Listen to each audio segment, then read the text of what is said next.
The size and reach of your platforms demand that we as policymakers do our job to ensure proper oversight, transparency, and protection for American users and our democratic institutions. The era of the Wild West in social media is coming to an end. Where we go from here, though, is an open question.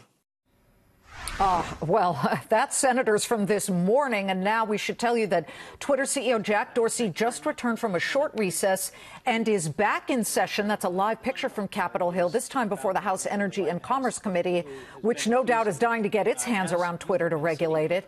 But as you heard Senator Mark Warner indicate this morning, government wants to start regulating social media. In fact, they put out some proposals already.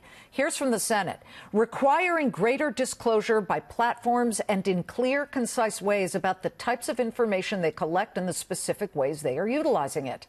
Other regulatory proposals, clearly and conspicuously labeling bots, disclosure requirements for online political ads, comprehensive data protection legislation that's similar to Europe, and privacy rulemaking authority at the FTC.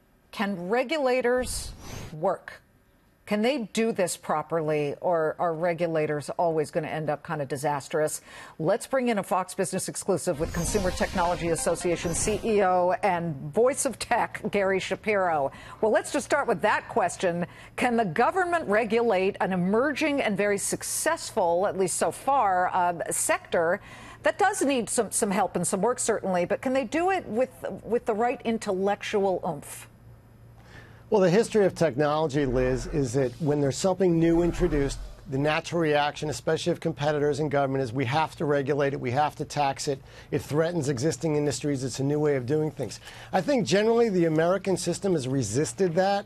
Part of it is a slow legislative process, and part of it is a reality that we are a great country because we encourage and foster innovation, because we like disruption, because it's consumers delight in it. It makes things better, and that's why the U.S. is leading the world in innovation. That's why we have all the major internet companies, and that's why almost everyone's 401k IRA or pension plan is really funded by some of these great tech companies which are dominating the world. So we don't want to kill the golden goose of great tech companies. We don't want to deny our consumers these wonderful new services, many of them free. We don't want to become Europe, where Europe regulates very heavily. Everything's about privacy. They rewrite history, and they have 1/5 the unicorns, the billion-dollar companies we have. But we should have, as Senator Warner has proposed, a dialogue, a discussion. We should talk about these big, important issues of privacy, of foreign government interference, and things we should do. Looking at everything from trade to back to regulation here, you want to slow something down. And by the way, I'm for regulation that helps in public safety and public health. But X any of that, you want to slow something down, regulate it. Tell us, though, how lawmakers could insert themselves in a positive way. Well, the positive thing is that business does need to know what the guardrails are. I mean, Europe just imposed a multi-billion-dollar fine on Google for basically giving stuff, the search engine away for free and creating thousands of new products in a very way, as third world country, people have told me that their citizens delight in. This is a first world problem we're talking about here. This has benefited the world, and what regulators could do is have the discussion, say what's fair, what's not fair. For example, when credit cards were introduced, regulators said, you know what, this is risky. We're giving up dollars for plastic. What can we do? Well, $50 liability, and all of a sudden credit cards flourished. Everyone knew what the rules were. Everyone benefited from that. Similarly, when the VCR was introduced, there were efforts to kill it. Even in recording devices like the Walkman and others that came along. Let's stop it. Let's ruin these products. Even the internet itself, there were efforts to say this is a massive recording device. Let's shut it down. So forget the talk about shutting it down. Forget the talk about imposing new sorts of liabilities because you should be responsible for every tweet or every Google search or everything on any platform. Let's recognize that this is a new medium. It's given every American a printing press. Printing presses are protected by the First Amendment. It is sometimes a little messy. There's a lot of dialogue going on, but it's empowered people. It's done in a neutral way. There's no political party that gains or loses on this one. This is the free flow of information and ideas. And it is messy, but it shouldn't be about making up stories and spreading them. It definitely shouldn't be about foreign interference. There's obligations that tech companies have. They should have some clear disclosure. They should be transparent. They should be, as was indicated in the hearings today, working with local law enforcement and national law enforcement.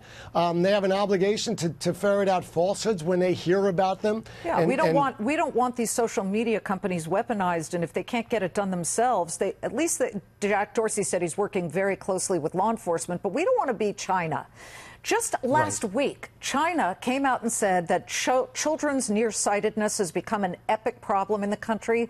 5 days later, they said, we're going to slap regulations on video game watching for minors. You saw Tencent stock, which is the largest video. I mean, they're the guys behind Fortnite. You saw that stock get billions of dollars knocked off it. We could show you the intraday chart. I mean, the last couple of days, it has been a real problem when the government comes in and decides, well, this has become the problem. Now, that's an intraday picture, but over the past 5, 6, 7 sessions, it has just gotten hammered. How do we avoid being China? Well, China has the advantage of focusing on innovation and also the ability to, one person says something, it happens immediately. And they've taken different approaches on issues which we wouldn't share, our cultural values. For example, there's no privacy in China. But now there's massive innovation going on, and that's a future threat to us. Europe has done the opposite. It's only about privacy, so there's very little innovation. There's a lot of rulemaking. The U.S., I think, is the Goldilocks bear that has it just right. We balance privacy against innovation, against disclosure, and there's a process with our government. There's a First Amendment. We have protections, and we have competitive strengths because of our Constitution, our way of life, our culture, and our focus on innovation and doing things better, and we can't choke that because we don't know what level of innovation we're going to choke off. And Senator Warner, who's introduced these tremendous basket of ideas, recognizes more than anyone the importance of innovation economy. That's why he's a senator, because he made his fortune as an innovator and did well, and he recognizes that. Yes, let the free market work for sure. Gary, thank you so much. Gary Shapiro.